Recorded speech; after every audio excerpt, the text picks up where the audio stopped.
নমস্কার বন্ধুরা, food diary চ্যানেলে আপনাদের সবাইকে স্বাগত।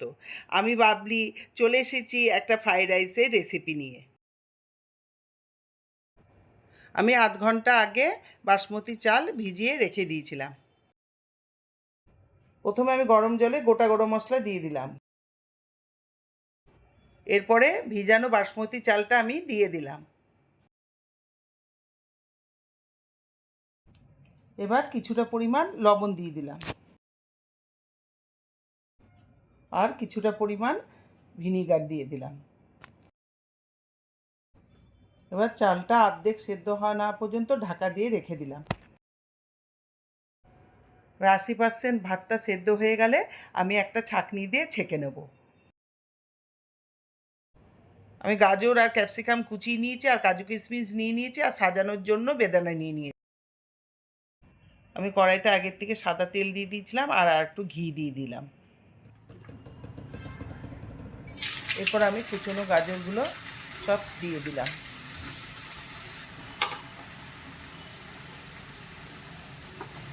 এরপরে আমি ক্যাপসিকামগুলো দিয়ে দিলাম।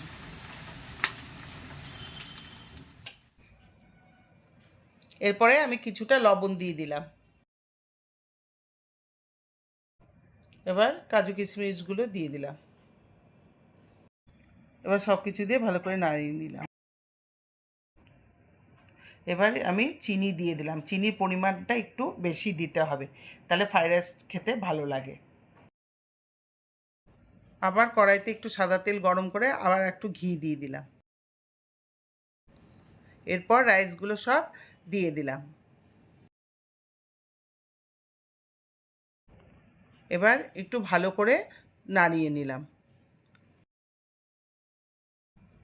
এবার কিছুটা পরিমাণ লবণ দিয়ে দিলাম। আবার কিছুটা চিনি দিয়ে দিলাম। আগের থেকে ভেজে রাখা গাজর, ক্যাপসিকাম, কাজু কিশমিশগুলো দিয়ে ভালো করে আবার নাড়িয়ে নিলাম। দেখুন বন্ধুরা, কি সুন্দর আমার তৈরি হয়ে গেল ঝরঝরে ফ্রাইড রাইস। আমি এর উপর দিয়ে এবার বেদানা সাজিয়ে দেবো।